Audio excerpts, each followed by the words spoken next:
సర్వాధికారి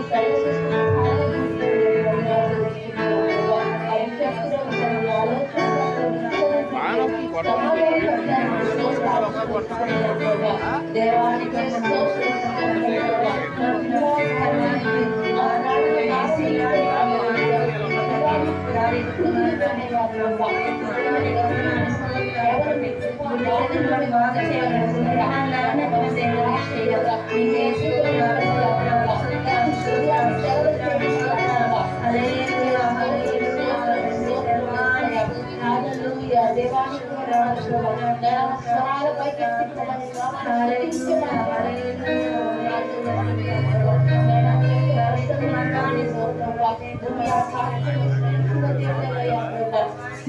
గొప్ప దేవుడు తండ్రి ఇచ్చుకున్న తండ్రి సమాధానకరంగా తెలుసుకున్నాను నిన్న నేను ఏకరీతిగా ఉన్న దేవుడు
మరి ఒక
పాట పాడుకుందామండి. అమ్మగారు పాట పాడుకుని ఆరాధిద్దాం. నాకు భయమేలా, నాకు దిగులేలా, నాకు చంపేలా, నాకు పిలిపేలా, నాకు భయమేలా, నాకు దిగులేలా, నాకు చింతేలా, నాకు పిలిపేలా. నాలో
స్తోత్రాలు ఇస్తాయా ప్రభా. నీవు నా తోడు ఉన్నావయ్యా ప్రభా, నాకు భయం ఎందుకయ్యా ప్రభా.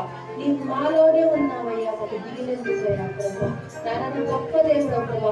ఏ హృదయంలో అయితే ప్రభా ఏ వేదనతో ఏ బాధతో ఏ భయంతో వాళ్ళు వచ్చి ఉన్నారో ప్రభా, నాన్న ఈ పాట ద్వారా ప్రభా నాన్న ఆ భయాన్ని విడుదల చేయండి ప్రభా. నానానికి స్తోత్రాలు చెల్లిస్తున్నాము. ఈ మాట సెలవిస్తే చాలు ప్రభా. నాన్న ఎదురు నమ్మలు అయిపోతుంది ప్రభా. నన్ను మాత్రం భయం ప్రభా. శివాధిపతి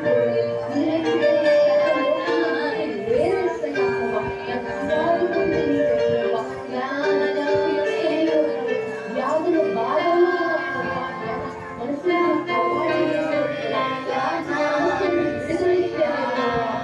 ఏ బాధ బయట యేసు నామములో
నమ్మదగిన దేవుడు నీకు స్తోత్రాలు ప్రభా.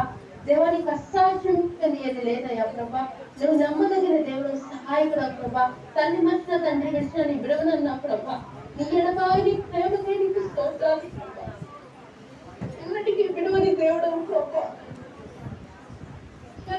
హృదయాలు బాగు చేసే దేవుడు ప్రభా. ఈ దినము మేము నీ దగ్గరికి వచ్చి ఉన్నాం ప్రభా. నీ సన్నిధిలో మేము మోకరించుతున్నాం ప్రభా. మా ఆరాధన నీకు సమర్పించుకుంటున్నాం ప్రభా. ఎందుకు యోగ్యత లేని వాళ్ళం, ఎందుకు పనికిరాని వాళ్ళం ప్రభా. నిజమంటి వాళ్ళు మట్టి నుంచి వాళ్ళని మమ్మల్ని నువ్వు చేర్చుకున్నందుకు నీకు స్తోత్రాలు ప్రభా. ప్రతి కష్టంలో ఉన్నదే ప్రతి వ్యాధిలో రాకు స్వస్థపరచు దేవుడు. మా సంఘం కోసం ప్రార్థన చేస్తా. ఈ సంఘాన్ని ఆశీర్వదించు, మీరు భూపరచండి ప్రభా. మీ ఆత్మ నింపండి. ప్రతి హృదయంతో నువ్వు మాట్లాడు ప్రభా. నువ్వు ఉన్నవాడు అనువాడు మాతో ఎల్లప్పుడు నడిచిన దేవుడు ప్రభా. నీకు స్తోత్రాలు చెల్లించుకోడు. ఏమి ఇవ్వగలమయ్యా ప్రభా. విరిగి నలిగిన హృదయంతో ఆరాధించగలను తండ్రి ప్రభా. మా దగ్గర ఉన్నదంతా కూడా నింపించిందే ప్రభా. యేసయ్యా, ఈ దినం ఎవరి తీసుకుంటున్నావు కేవలం నీ కృపయ్యా. ఈ ప్రపంచంలో ఎంతో భయంకరమైన పరిస్థితులు ఉన్నాయి ప్రభా. ఎన్నో తుఫానులు ప్రభా, ఎన్నో మరణాలు ప్రభా, ఎన్నో యుద్ధాలు మేము వింటున్నాం ప్రభా. అన్నిటిలో మమ్మల్ని అందరినీ సురక్షితంగా ఉంచినందుకు నీకు స్తోత్రాలు. భయంకరమైన రోగాల నుంచి మమ్మల్ని విడిపిస్తున్న నీకు స్తోత్రాలయ్యా. నీకు కృతజ్ఞతాస్తుతులు చెల్లించడం తప్ప మేమేమి ఇవ్వలేమయ్యా. నువ్వు ఆరాధనకి యోగ్యుడు ప్రభా. నీకు స్తోత్రాలు ఇస్తే వేల దూర కిలోమీటర్లను మమ్మల్ని ప్రభా ఈ రోజు ఆరాధనలను పాల్పంచుకునే అవకాశాలు ఇచ్చావయ్యా.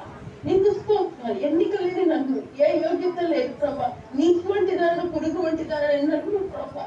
ఈ రోజు ప్రభా మా పిల్లగారికి సంఘస్థులతో ప్రభా ఆరాధన చేసే భాగ్యాన్ని నీకు స్తోత్రాలు చెల్లించుకుంటున్నాం ప్రభా. నువ్వు ఏ హృదయంలో నా ఆశ నెరవేర్చే దేవుడు ప్రభా. నీకు వందనాలు చెల్లించుకుంటున్నాం ప్రభా. ఆయన మా సంఘ బిడ్డల కోసం ప్రార్థన చేస్తున్నాం భారంగా ప్రభా. ఏ కష్టంలో ఉన్నారు, ఏ వ్యాధితో బాధపడుతున్నారు ప్రభా. నాన్న ఎలాంటి ఫైనాన్షియల్ పరిస్థితుల్లో వాళ్ళు ఉన్నారు కూడా ప్రభా. నాయన నువ్వు నీ బిడ్డలు ఎప్పుడు ప్రభా ఖాళీ చేతులతో ఉంచే దేవుడు కాదు ప్రభా. వాళ్ళ గురాలను నింపండి ప్రభా. వాళ్ళ చేతి గుప్పలను ఆశీర్వదించండి ప్రభా. వాళ్ళ కుటుంబాలను ఆశీర్వదించండి ప్రభా. ప్రతి కుటుంబం కూడా ప్రభా నాయన కుటుంబ సమేతంగా సన్నిధికి వచ్చేటకు ప్రభా నీ పరిశుద్ధాత్మ శక్తిని వాళ్ళు అనుభవించడానికి సహాయం చేయండి ప్రభా. నాయన నీకు వందనాలు చెల్లించుకుంటున్నాం ప్రభా. నీకే స్తోత్రములు ప్రభా. ఈ బల్ల కార్యక్రమంలో కూడా ప్రభా నాయన మీ రక్తాన్ని తీసుకుంటుగా ప్రభా. నాయన నీ శరీరాన్ని ప్రభా నాయన జ్ఞాపకం చేసుకుంటా. మా కొరకు శిలువలో కార్చిన రక్తమే ప్రభా నీకు వందనాలు చెల్లిస్తున్నాం ప్రభా. ఈ లోకంలో ఎవ్వరూ త్యాగం చేయాలి ప్రభా. మనుషులు మమ్మల్ని దూషిస్తారయ్యా ప్రభా. మనుషులు నిందిస్తారు ప్రభా. కానీ ఏదైనా సరే నువ్వు మమ్మల్ని నిలబెట్టే దేవుడవు ప్రభా. నాయనా తండ్రి ఎలాంటి పరిస్థితిలో ఉన్నా కూడా ఉన్నత స్థలంలో నీ బిడ్డలందరినీ నిలబెట్టే దేవుడవు ప్రభా. Almighty God, we praise you, Jesus. నీకే స్తోత్రం చెల్లించుకోడు. ఈ ఆరాధన అంతటంలో కూడా ప్రభా నీకే తోడేండి బిడ్డలు నడిపించమని ప్రభా. నడిపిస్తున్న ఏరియా గారి కుటుంబం కోసం ప్రార్థించారు. సంఘ ప్రజల కోసం ప్రార్థన, సంఘస్థుల కోసం ప్రార్థన, ఏ ఒక్క బిడ్డ కూడా ప్రభా నశించిపోకుండా ప్రభా నీ సన్నిధికి వచ్చినట్టు ప్రభా. ఈ సన్నిధి అనేక మందికి ప్రభా ఆశీర్వాదకరంగా ఉండటకు ప్రభా. అనేక మంది ఆత్మని సన్నిధిలోకి వచ్చేటకు ప్రభా. యవనస్తు బిడ్డల కోసం ప్రత్యేక ప్రార్థన చేస్తున్నాం ప్రభా. నీ మండే ఆ హృదయాన్ని దయచేయండి ప్రభా. వాళ్ళకి ఆశల హృదయానికి దయచేయండి ప్రభా. నీ సంఘానికి వచ్చే హృదయాన్ని దయచేయండి. చెడు హృదయాలు, చెడు ఆశలు, లోక ఆశల నుంచి ఈ యవనస్తులు తీసివేయండి ప్రభా. నాయన యేసయ్య వాళ్ళకి అగ్ని కంచిని వేయండి ప్రభా. నేను మా చిన్న బిడ్డల కోసం ప్రార్థన చేస్తున్నా ప్రభా. ఎంత చక్కగా నేను పాటలు పాడుతూ చూపిస్తున్నారయ్యా. ఆ బిడ్డలు మీరు ఆశీర్వదించండి. వాళ్ళ స్వరాలు మీరు ఆశీర్వదించండి ప్రభా. నేను చూపిస్తుండగా ప్రభా ఆ బిడ్డలు ఇంకా లోతైనగా నేను ఆరాధించిన అనుభవించటకు ప్రభా సహాయం చేయమని ప్రభా. ప్రతి ఒక్క బిడ్డలు కూడా దర్శించమని ప్రభా మీరు మాతో నడిపిస్తున్న విధానం బట్టి నీకు వందనాలు చెల్లించుకుంటూ ఈ ఆరాధన అంతట్లో ప్రభా మీరే ఉండి నడిపించింది. సమస్త ఘనత ప్రభావములు మీరే పొందుకోమని త్వరలో రానని యేసు నామములో అడిగి వేడుకుంటున్నాం తండ్రి. నామానికి వందనాలండి. దేవుడు పని మనం ఆయన పూనుకోవాలని ఆయన కలిస్తే ఎవరు ఆపలేము. నేను నా ట్రైనింగ్ కూడా ఉంది 2 to 4 o'clock వరకు నాకు యూకే టైంలో. ఆ ట్రైనింగ్ కూడా దేవుడు క్యాన్సిల్ చేశాడు. క్యాన్సిల్ చేస్తే మేము అందరం ప్రాక్టీస్ చేసుకోవడం కూడా అయింది. సో దేవుని కార్యాలు అలాగ ఉంటాయి. ఆయన పనిలో మనం ముందుకు వచ్చినప్పుడు దేవుడు ఖచ్చితంగా మనం అన్ని షెడ్యూల్స్ అన్నింటినీ కూడా తీసివేసి ఆయన పని కొరకే వాడబడుతున్నాడు. ఈ రోజు మరి ఆరాధన ముందుకు జరిపాము. ఎందుకంటే మీకు నాకు టైమింగ్స్ చెప్పాను. నాకు ప్రేయర్ అయిందండి ఉదయం. నేను ఇందాక 6:30 కూర్చున్నాను 1/2 hour ఆరాధనలో. ఎందుకంటే నేను 8:30 మళ్ళీ నేను మాకు ఇక్కడ ఆరాధనలో నాకు ప్రాక్టీస్ ఉంది. గంట ప్రాక్టీస్ ఉంటుంది మాకు ఆరాధన ముందు. సో 8:30 మేము అందరం వెళ్ళిపోవాలి. దయచేసి మా కుటుంబం కోసం కూడా మీ అనుదిన ప్రార్థనలో ప్రార్థించండి. మీ అందరి కోసం ప్రార్థన చేస్తున్నాం. దేవుడు ఈరోజు చాలా శక్తివంతంగా, నీకు ఎలా అనిపించిందో నాకు తెలియదు కానీ నేనైతే దేవుని యొక్క ఆత్మను పొందుకుని మరి చాలా ఉజ్జీవంగా ఈ ఆరాధన జరిగింది అనుకుంటున్నాము. మరి ఏదైనా సరే దేవుడి యొక్క కృపను బట్టి మనం ఏదైనా చేయగలము. అందులో ఏమీ లేదు. దేవుడి యొక్క ఆత్మ ద్వారా నడిపిస్తున్నాము. మరి అక్కడ సంఘ కన్స్ట్రక్షన్ కూడా మరి హాఫ్ వేలో ఆగింది. దయచేసి సంఘం అంతా కూడా భారంగా ప్రార్థన చేయండి. చాలా ఎక్స్పెండిచర్ ఇప్పటి వరకు చాలా ఖర్చులు చేశాము. We're gone beyond the expenditure. కానీ దేవుడు చాలా తెలుస్తాడని వీఆర్ వెయిటింగ్. బికాస్ అది చాలా మళ్ళీ నెక్స్ట్ బడ్జెట్ కూడా కొంచెం ఎక్కువగా ఉంది. So we're praying that God will open our hands. మరి దేవుడు అందరి హృదయాల్ని తెరవాలని మీరు అందరితో ప్రార్థన చేయండి. ఆ కన్స్ట్రక్షన్ వర్క్ కూడా కంప్లీట్ గా జరిగేటట్టు మీరు ప్రార్థన చేయండి. ఎందుకంటే ఇప్పుడు మళ్ళీ వర్షాకాలం వస్తుంది మీకు కూడా. సో మేము ఆ పని మళ్ళీ త్వరగా పూనుకుంటకు దేవుడు మళ్ళీ మాకు సహాయం చేసేటట్టు, మరి ఆ ఫైనాన్షియల్ గా అన్ని కూడా సమకూరేటట్టు మీరు ప్రార్థనలో జ్ఞాపకం చేసుకోండి. మేము వచ్చే సంవత్సరం మీ దగ్గర రావాలని ప్రార్థన చేయండి. ఎందుకంటే ఆ టైం కల్లా దేవుడు ఆ టైం కల్లా అది కంప్లీట్ అయిపోవాలి. అయిపోతే మనం చాలా ఉద్యోగ కూటాలు పెట్టుకోవాలి. చాలా ఆశపడుతున్నాం. వాళ్ళు ప్రోగ్రామ్ చేసి ఉంచాడంట. అసలు ఏదైనా దేవుని యొక్క నామాన్ని గణపరచడం ఒక్కటే మాకు తెలుసు. దేవుడు ఇచ్చిన భారాన్ని బట్టి స్తోత్రాలు తెలుసు. మీ అందరూ అవకాశం ఇచ్చిన మరి ఏనే గారికి సంఘస్థులు అందరికీ కూడా నేను వందనాలు చెల్లించుకుంటున్నానండి. God bless you all. God be with you. Hallelujah. Praise God. హల్లెలూయా.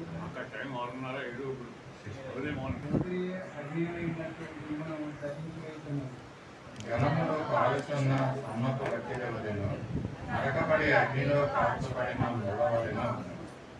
పౌరస్తులారా ఆలకించుడి, నేను చేసిన దాన్ని చూడుడి, సమీపస్తులారా నా పరాక్రమం తెలుసుకుని.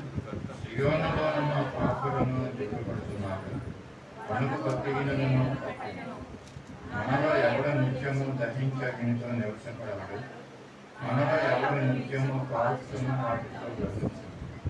నీతిని అనుసరించుడి, నడుచుతూ యథార్థముగా మాట్లాడుతూ నిర్బంధన వలన వచ్చే లాభమును ఉపేక్షించుతూ లంచము పుచ్చుకోకుండా తన చేతులను ధరించుకొని అత్యాయము మాట వినకుండా చెవులను మూసుకొని చెడుని చూడకుండా కన్నులు మూసుకున్నవాడు ఉన్నత స్థలమును నివసించు. పర్వతములోని శిలలు అతనికి కోటయగును, తప్పక అతనికి ఆహారము దొరుకును, అతని నీళ్లు అతనికి శాశ్వతముగా ఉండును. అలంకరింపబడిన రాజును నీవు కన్నులారా చూచెదవు. బహు దూరమున వ్యాపించుతున్న దేశంలో నీ కన్నుల పడును. నీ హృదయము భయంకరమైన వాటిని బట్టి ధ్యానించును. జనసంఖ్య వ్రాయుడెక్కడ ఉన్నాడు, తూచువాడు ఎక్కడ ఉన్నాడు, గురుజులు లెక్కించువాడు ఎక్కడ ఉన్నాడు. గ్రహింపలేని నాగరికము లేని ఆ జనమును, గ్రహింపలేని గంభీర భాషను, నీవు తెలియని అన్య భాషలను పలుకు ఆ జనములను నీ రకము చూడును. ఉత్సవకాలంలో మనము కూడుకొనుచున్న సియోను పట్టణము చూడుము. నిమ్మలమైన కాపురముగాను తీయబడిన గుడారముగాను నీ కన్నులు యెరూషలేము చూచును. దాని వెలుగునున్న బురద ఉన్న దాని త్రాళ్ళలో ఒకటి తెగదు. అచ్చట యెహోవా ప్రభావం గలవాడై తన పక్షమును ఉండును. అది విశాలమైన నదులను కాలువలను ఉన్న స్థలముగా ఉండును. అందులో తెల్ల ఓడ ఒక ఓడ అక్కడికి రాదు. యెహోవా మనకు న్యాయాధిపతి, యెహోవా మన శాసనకర్త, యెహోవా మన రాజు, ఆయన మనలను రక్షించును. ఓ వదులతాగు ఓడవారు తమ కొయ్య అడుగును ఎత్తపరుచును. చేపను దిగ్గు పట్టుడు కాగా విస్తరము రోగము సొమ్ము విభాగులు ఉండదు. ఇంటివారై రోగుడు సొమ్ము పంచుకుందు. నాకు దేహములో బాగులేదని అందులో నివసించి వాడెవడను అనడు. దానిలో నివసించి జనులు దోషం పరిహరింపబడను.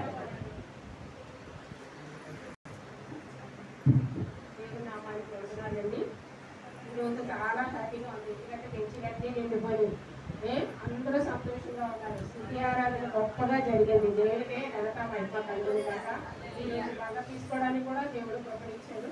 ఆయనకే ఘనత మహిమ కలుగును గాక. మరి వంశీ చదివిన విధంగా యెషయా గ్రంథము 33వ అధ్యాయము 11 నుంచి 24 నేర్చుకుంటామండి. అయితే ఇక్కడ ఏంటంటే ఇశ్రాయేలు ప్రజలు దారి తప్పిపోయి ఉన్నప్పుడు వాళ్ళని సరైన పద్ధతిలో నడిపించడానికి యెషయా ప్రవక్తకు కొన్ని సూచనలు ఇచ్చారు. అవి వాళ్ళకి చెప్పమని. అయితే వీళ్ళు ఏం చేస్తున్నారంటే వారి యొక్క పరిస్థితి నుంచి దేవుని యొక్క భయభక్తులు లేకుండా ఇష్టానుసారంగా జీవిస్తున్నారు. కాబట్టి అటువంటి వాళ్ళు దేవునికి విరోధముగా జీవిస్తున్నారు. కాబట్టి వాళ్ళందరూ కూడా దేవుని యొక్క భయభక్తులు కలిగి ఉండాలని, దేవుని రాకడ కొరకు వాళ్ళు సిద్ధపడి ఉండాలని ఈ యొక్క యెషయా ప్రవక్త గారు ఇక్కడ చెప్పిన విధంగా మనం చూస్తున్నామండి. అయితే వీళ్ళు దేవుని రాకడ కొరకు, దేవుని రాకడలో ఎలా ఉంటుందో, దేవుని యొక్క ఆయన రాజ్యము ఆయన ఎలాగో వెళ్తాడో, ఒక మెస్సియాగా దేవుడి లోకానికి వచ్చి మరి ఆయన ఈ యొక్క ప్రజలందరినీ అంటే అందరూ అంటే ఆయన ఎందు విశ్వాసం ఉంచి ఆయన ఎందు భయభక్తులు కలిగి ఉన్నటువంటి వారికే ఆయన రాజ్యంలో ఉండడానికి అర్హులుగా ఉంటారట. అది యెషయా ప్రవక్త గారు ఇక్కడ చెప్తున్నారు. అయితే ఇక్కడ వాక్యంలో పెట్టినట్టయితే 11వ వచనం చూస్తే, మీరు పొట్టును గర్భము ధరించి కొద్ది కాలును పండురు, పొట్టును గర్భము ధరించి కొద్ది కాలును పండురు, మీ మూతియే అగ్ని అయినట్టు మిమ్మల్ని గ్రహించి వేయించండి. ఏంటంటే ఎలాగా పిల్లలు కంటారు కానీ పొట్టులు చెప్పలు అవి కంటారా? అంటారు కదా. అవి ఎందుకు కంటారంటే అటువంటి పరిస్థితి ఒక ఇష్టానుసారమైన జీవితాన్ని జీవించినప్పుడు వాళ్ళ పరిస్థితి ఎలా ఉంటుందని చెప్తారు. అయితే యెషయా 59:4 ఒకసారి చూద్దామండి. యెషయా 59:4.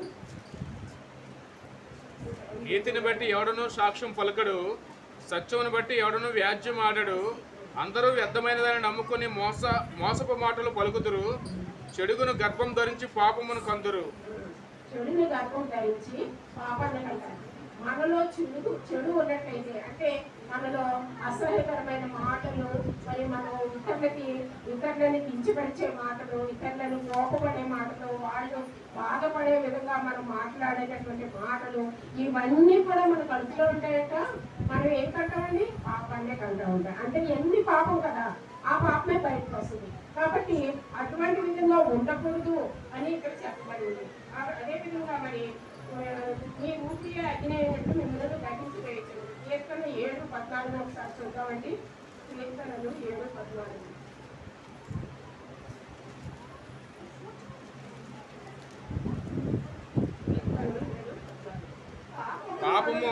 పాపం కనుటకు వాడు ప్రసవ వేదన పడుచున్నాడు.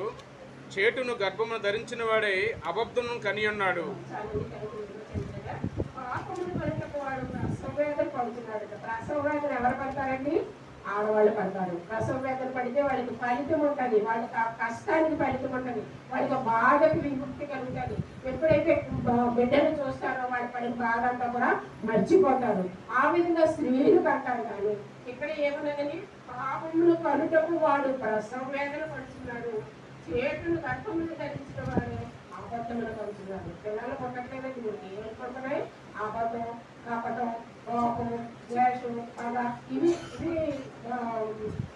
వాళ్ళు పుట్టిస్తున్నారు. అంటే దేశంలో ఇవన్నిటితోటి నిండిపోతుంది. పిల్లలతో నిండట్లేదు, కోపం, ద్వేషం, పగ, కక్షతోటి నిండిపోతుందని ఇక్కడ ఆ విధంగా ఉండకూడదని చెప్పబడింది. అలాగే నరకబడి అగ్నిలో జనములు కాల్చిన సున్నపు పసీల వలెను, నరకబడి అగ్నిలో కాల్చుకున్న మూల వలెను అవును. అంటే యెషయా 9:18 ఒకసారి చూద్దామండి. యెషయా 9:18. భక్తిహీనత అగ్ని వల్ల మండుచున్నది. అది గచ్చ పొదలను బలురక్ష చెట్లను కాల్చి అడవ పొదలలో రాజును. అవి దట్టమైన పగవలే చుట్టుకొనుచు పైకి ఎగయును. ఇప్పుడు చూడండి, ఇది ఏమవుతుందండి నచ్చబోదు. భక్తిహీనులు ఎలా ఉన్నారు? అగ్ని వలె మండుచున్నారట భక్తిహీనులు. వాళ్ళకి భక్తి లేదు, వాళ్ళకి మంచితనం లేదు, వాళ్ళ కొంచెమైనా కూడా జాలి కనికరము ఏమీ లేదు. వాళ్ళలో ఏమో అవుతున్నట్టండి అగ్ని వలె మండుచున్నది. అగ్ని ఎప్పుడు మండుచామంటే మనం ఉంటామండి అక్కడ ఉండలేం కదా. అలాగా మనలో ఉన్న కోపం వేయటం వల్ల మనము అగ్నిలో మండుతున్న విధంగా ఉంటామన్న. అలాగే నచ్చ పొదలు వదలసి చెట్లను కాల్చి అడవి పొదలలో రాజు అవి దట్టమైన పొగలను చుట్టుకొని పైకొచ్చింది. ఇవన్నీ కూడా ఏంటంటే మనలో నవోపం ద్వేషం పనులు బాధలు విరుగులు ఇబ్బందులు అన్నీ కూడా మరి కాలిపోవాలి. కాలిపోకపోతే అవన్నీ కూడా ఏమవుతాయట పొగవలే ఎప్పుడు పైకి వస్తాం. చూడండి మరి ఏకోశం యుద్ధానికి వెళ్ళినప్పుడు మరి ఆ యొక్క హాయి పట్టణాన్ని మరి సుధమ దురమ పట్టణాన్ని వాళ్ళు ఆక్రమించుకొని దాన్ని కాల్చేశారు. కాల్చేసినప్పుడు శత్రువులు ఏం చూశారండి? ఆ దట్టమైన పొగల పైకి వస్తుంటే చూసి అయ్యో మనం అందరం ఈ ఊరు విడిచి బయటకు వచ్చేసాం, మన ఊరంతా మన పట్టణం అంతా కాలిపోతుంది అని వాళ్ళు తెలుసుకొని పారిపోయారు అక్కడి నుంచి. అటువంటి పొగలను చూసి మరి ఆ శత్రువులు మారిపోయింది. మనలో ఎటువంటి అగ్ని ఉందండి? ఇతరులు కాల్చి అగ్ని, ఇతరులు పారిపోయేటట్టు మన దగ్గర నుంచి అలాంటి పరిస్థితుల్లో మనం ఉంటున్నామేమో. అప్పుడు ఇజ్రాయేలీకి చెప్పడం కాదు, కానీ మనం కూడా ఇప్పుడు ఈ రోజున అదే పరిస్థితిని కలిగి ఉన్నాం. బాగానే ఉన్నానని నేను అనుకుంటాను. మన మాట ఎలా ఉంది, మన ప్రవర్తన ఎలా ఉంది, మన స్థితిగతులు ఎలా ఉన్నాయి, ఇతరులకు ఆయాసకరంగా ఉన్నామా, ఇవన్నీ కూడా మనం ఆలోచించుకోవాలి. అలాగే దూరస్తులారా ఆలోచించండి, నేను చేసిన దాన్ని చూడండి, సమీపస్తులారా నా పరాక్రమం తెలుసుకోండి అని దేవుడు చెప్తున్నాడు. ఆయన చేసేటువంటి కార్యాలన్నీ కూడా ఒకసారి జ్ఞాపకం చేసుకోవాలి. శిలోనులో ఉన్న పాపులు దిగులు పడుచున్నారు, వణుకు భక్తిహీనులకు పుట్టరు. మనలో ఎవడు నిత్యము దహించు అగ్నితో నివసింపగలడు, మనలో ఎవడు నిత్యము కాల్చిన వాటితో నివసింపగలడు. చూసారా మనకి ఎలా ఉంటుందంటే భక్తిహీనులకి ఎప్పుడు భయంగానే ఉంటారండి. దొంగ ఎప్పుడు భయపడతానే ఉంటాడు కదా. దొంగతనం చేస్తుంటాడండి. దొంగ చేసినప్పుడు పోలీసు వాళ్ళైనా ఎవరో పెద్దోడు ఎవరైనా అమ్మో నా గురించి వస్తున్నారేమో, నా గురించి. ఎందుకంటే అక్కడ తప్పు చేశాడు, పాపం చేశాడు, అది బయటపడుతుందన్న భయం ఆ దొంగకుంటుంది. ఆ విధంగానే ఈ భక్తిహీనులు కూడా భయము వణుకు పడుతుందంట. ఎందుకంటే వాళ్ళు చేసినటువంటి పాపాలన్నీ కూడా బయటపడతాయని వాళ్ళు భయపడుతున్నారు. అయితే మనలో ఎవడు నిత్యము దహించు అగ్నితో నిలుచుతాడు. మన పక్కన అగ్ని మందుగా ఉంటుంటే మనం నిద్రపోగలమండి, మనం భోజనం చేయగలమా, మనం హాయిగా ఉండగలమా? ఉండలేం కదా. పక్కన అగ్ని ఉంది, అది ఎప్పుడు మనల్ని పట్టుకుంటుందో, ఎప్పుడు మనల్ని కారుస్తుందో అని భయం ఉంటుంది కదా. అటువంటి భయం కలిగి మనం ఉండాలి. దేవుని ఎడల మనం భయం కలిగి ఉన్నట్లయితే అమ్మో దేవుడు ఎప్పుడు నన్ను పట్టుకుంటాడు, నేను కానీ సరైన స్థితిలో లేకపోతే నా పరిస్థితి ఏంటి అని ఎప్పుడు భయపడుతూ ఉండాలండి. అలాగే మనలో ఎవరు నిత్యము కాలుచున్న వాటితో నివసించలేదు. నిత్యము కాలుతున్నారు, ఎప్పుడు కాలుతూ ఉంటుంటే మనం హ్యాపీగా ఉండగలమని, చక్కగా నిద్రపోగలమా, భోజనం చేయగలమా, ఇతరులతో సంతోషించగలమా? మన పక్కన ఉన్నటువంటి అగ్ని అటువంటిది ఎప్పుడు తగ్గిస్తాను. కాబట్టి మనమే ఎప్పుడూ కూడా దేవునికి ఇష్టమైన వారిగా జీవించడానికే చూడాలి. మనలో నీతిని అనుసరించి నడుచుచు యథార్థముగా ఇలా మాట్లాడుచు. ఇది ఒకసారి ఈ వాక్యాన్ని మనం సాధారణ ఎలాంటి వారు దేవునికి ఇష్టమై ఉంటారో ఒక్కసారి మనం చూద్దామండి. కీర్తన 15:2 ఒకసారి చూద్దాం.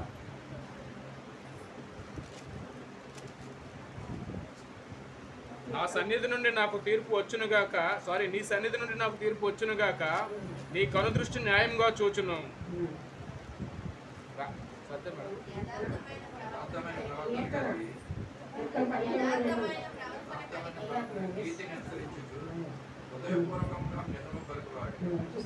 నీతిని అనుసరించు యథార్థంగా నిజం పలుకువాడే అటువంటి వాడు దేవునికి ఇష్టంగా ఉంటాడట. అలాగే నిర్బంధము వచ్చిన లాభమును ఉపేక్షించుతూ లంచము పుచ్చుకొనకుండా తన చేతులను మలుపుకొని అత్యాను మాట వినకుండా చెవులు మూసుకొని చెడుతనము చూడకుండా కన్నులు మూసుకొని వాడు. అటువంటి వాళ్ళు ఈ లోకంలో అంటే మన దేశంలో న్యాయాధిపతులు ఉండవసరం లేదండి, కోర్టులు ఉండవసరం లేదండి, మరి ఖైదీలు ఉండవసరం లేదు. ఎందుకంటే అందరూ నీతిమంతులుగా జీవిస్తే వాళ్ళకి ఆ పనే ఉండదు. కాబట్టి ఏ విధంగా ఉండాలో దేవునికి ఈ విధంగా జీవిస్తుంటే వాళ్ళు ఎటువంటి పరిస్థితులు. కీర్తనలు 24:4 ఒకసారి చూద్దామండి. కీర్తనలు 24:4. ఆయన పరిశుద్ధ స్థలంలో నిలువదగిన వాడెవడు? వ్యర్థమైన దాని యందు మనసు పెట్టకయు, కపటంగా ప్రమాణం చేయకయు, నిర్దోషమైన చేతులను శుద్ధమైన హృదయము కలిగి ఉండువాడే. ఆ విధంగా ఉంటారంటే ఎలా ఉండాలి? వ్యర్థమైన వాటి ఎందు మనసు పెట్టక, వ్యర్థం మనకు అవసరం లేదు అవి. వాటి ఎందు మనసు పెట్టుకొని వాటిని సంపాదించుకోవాలా, వాటిని పొందుకోవాలా అనేటువంటి మనసు కలిగి మనం ఉండకూడదట. ఎప్పుడు మనం దేవుని ఎందు భయభక్తులు కలిగి ఆయనకి ఇష్టమైన విధంగా మనం జీవిస్తే దేవుని మనం ఏమీ అడగవసరం లేదండి, ఆయనే మనకు అన్ని ఇచ్చేస్తూ ఉంటారు. కానీ మనం అదే చేయము. అలాగే కీర్తన 24:4 ఒకసారి చూద్దామండి. అదే చదవండి. వ్యర్థమైన దాన్ని మనసు పెట్టకయు. కీర్తన 119:37. 119:37.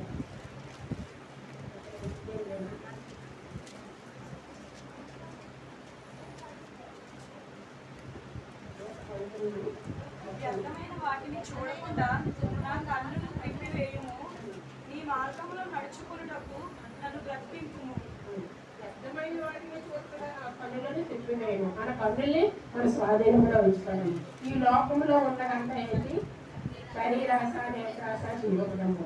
అవి జయిస్తే చాలండి. మనం అవి కానీ మనం వాటికి కానీ లోబడిపోయామంటే మన బ్రతుకులన్నీ కూడా పాడైపోయినట్లయితే, అంటే దేవునికి వ్యతిరేకంగా మనం జీవించినట్లయితే ఈ వ్యర్థమైన వాటిని చూడకుండా నా కన్నుల తిప్పకూడదు. ఆవిడ గారు మరి ఎంత దేవునికి హృదయానుసారం అనిపించుకున్నాడో ఈ వాక్యాలు చూస్తుంటే మనకు తెలుస్తుంది.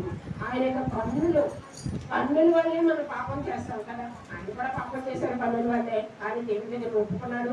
దేవుని దగ్గర మళ్ళీ పశ్చాత్తాపాలు బట్టి దేవుడు ఆయన శిక్షించినప్పటికీ ఆయన ఆ జీవితాంతం కూడా మంచిగానే బ్రతికాడు. కాబట్టి ఆ కన్నుల్ని మనం స్వాధీనంలో ఉంచుకోవాలి. ఈ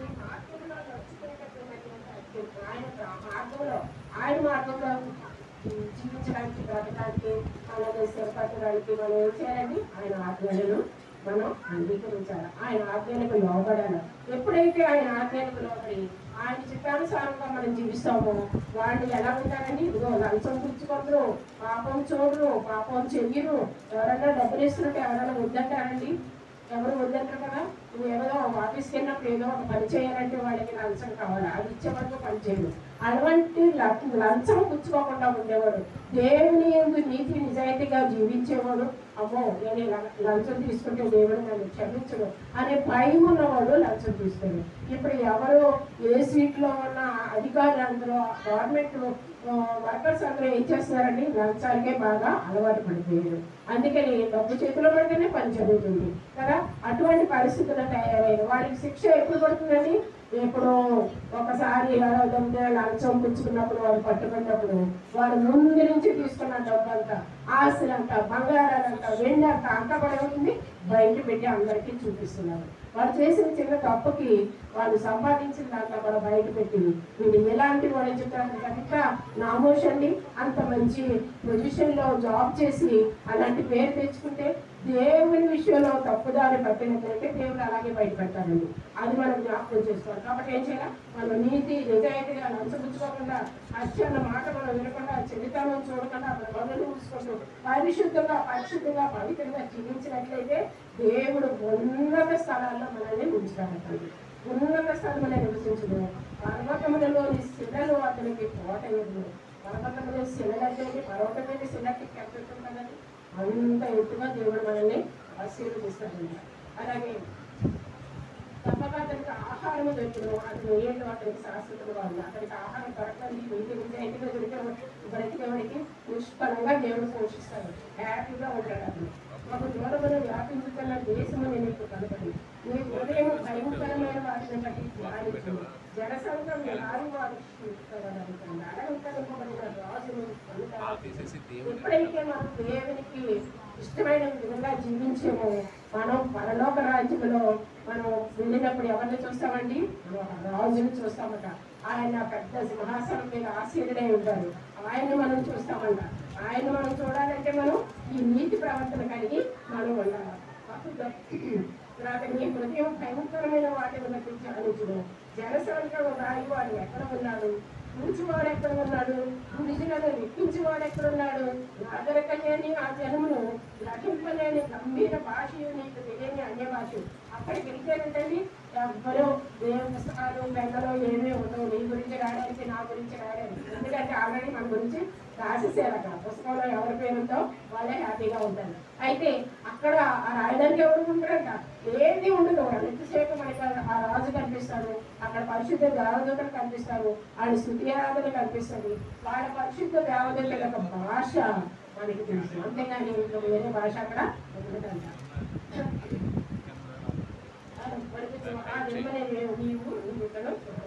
నీవు ఉన్నత ఆదములను మనము కూడుకొనిచిన సియోను పట్టణమును చూడదు. నిర్మూలమైన కాపురముగాను ఇయ్యబడని గుడారములు గాను నీకు అందులో ఎరుసలేమును చూచుడు. దాని వైపులు ఎన్నడూ తీయబడదు, దాని ప్రాణతో ఒక్కటే ఎనగదు.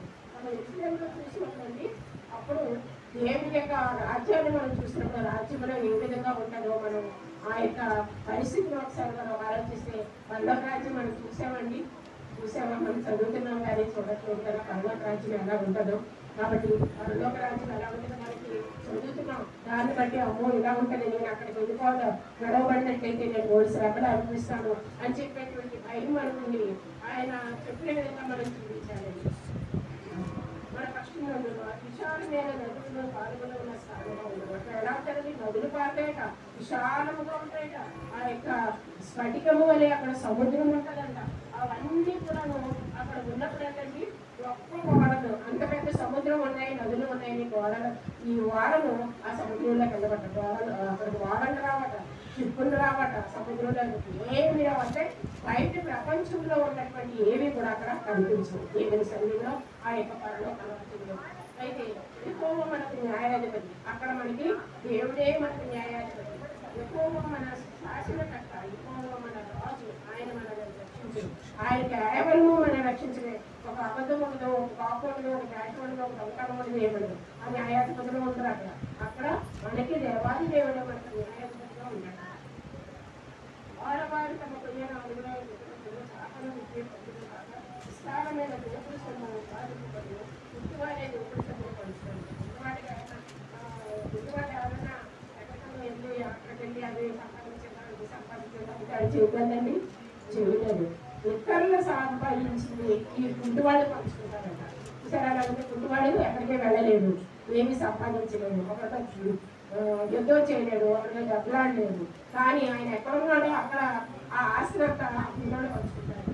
ఎందుకంటే ఈ దొంగతనంగా చేసిన దొంగంట వాళ్ళు అనుభవించరు, ఇటువంటి వాళ్ళు అనుభవిస్తారు అన్నమాట. నాకు దేహంలో బాగులేదని అందులో నివసించేవాడు ఎవ్వడనో అన్నాడు. దానిలో నివసించి ప్రజలు దోషము పరిచయింపబడను. ఆ యొక్క పరలోక రాజ్యంలో మరి ఉన్నప్పుడు మనకి కాలు నొప్పి, కన్ను నొప్పి, కడుపు నొప్పి, తలనొప్పి ఏది ఉండదట. నాకు బాగాలేదు, నా ఒంట్లో ఏం బాగలేదు అని అనేవాడు ఎవరు ఉండడట. అంటే అంత ఆరోగ్యంగా ఉంటాం, ఏది కూడా మనకి అంతము ముట్టము ఆ విధంగా ఉంటాం. కాబట్టి అటువంటి పరలోక రాజ్యంలో వెళ్ళాలని మనకి ఆశీర్వాదాన్ని ఆశగా ఉండాలంటే మనం ఏం చేయాలా?